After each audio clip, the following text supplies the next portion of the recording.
Kryeministri i Kosovës dhe njëherësh lideri i lëvizjes vetëvendosje Albin Kurti ka nisur zyrtarisht fushatën për zgjedhjet e jashtëzakonshme të 28 dhjetorit, fillimi i fushatës të shoqëruar me publikimin e disa videomesazheve në rrjetet sociale, ku Kurti ka theksuar përkushtimin e VV-s për vazhdimin e forcimit të shtetit ligjor, zhvillimin ekonomik dhe rritjen e mundësive për të rinjt.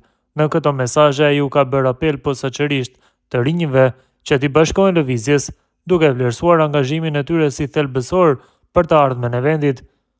Paralelisht me hapjen e fushatës brenda vendit, vetëvendosja ka bërë me dije se Albin Kurti do të zhvillojë një takim të rëndësishëm me Margatën në Zyrit të Zvicrës. Ky aktivitet i paralajmëruar si një tubim madhështor pritet të mbahet të shtunën më 13 dhjetor. Organizatorët kanë njoftuar se takimi do të zhvillohet në sallën Halle 622 në Zyri, në adresën Therese Gejs, Strasse numër 10, duke filluar nga ora 18:30. Sipas vetëvendosjes, ky event synon të mobilizojë Margatën kosovare në Zvicër, e cila tradicionalisht ka luajtur një rol të rëndësishëm në procese politike dhe shoqërore në Kosovë.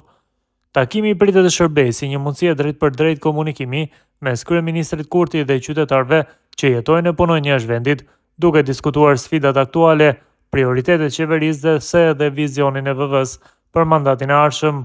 VV-ja ka ftuar të gjithë bashkëdhetarët në Zvicër të marrin pjesë në këtë takim, duke theksuar se pjesëmarrja e Margatës është një forcë e madhe për të ardhmen politike të Kosovës. Eventi pritet të ketë pjesëmarrje të gjerë dhe të shërbejë si një prej pikave kryesore të fushatës së Kurtit në diasporë.